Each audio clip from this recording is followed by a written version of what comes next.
Hi, I'm Arnold Koka for the Eurogulf Information Center, and I'm here with Milo Comerford and Rachel Bryson, analysts at the Tony Blair Institute for Global Change. And we'll discuss today their latest report about struggle over scripture.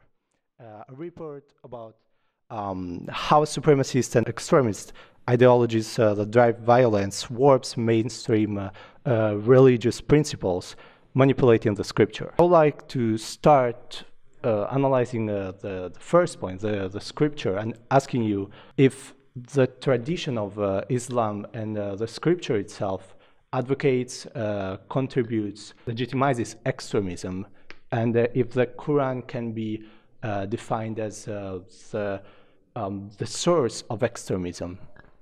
Thank you very much.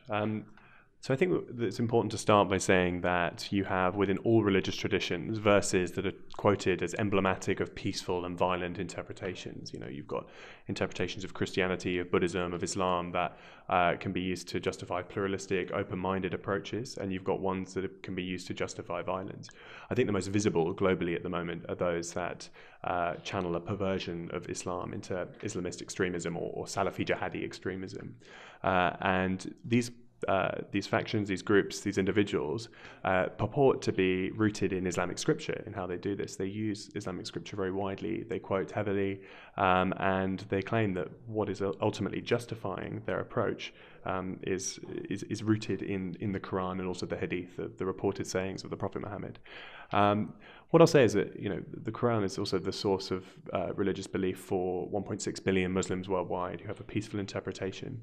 So in terms of pure demographics, you can see that the scripture is not in itself violent, but it is important that we understand how extremists themselves use scripture to try and bolster their arguments, and then also understand how mainstream Muslims use scripture differently to help us inform how we can fight back against these misinterpretations and to use religion to fight extremism.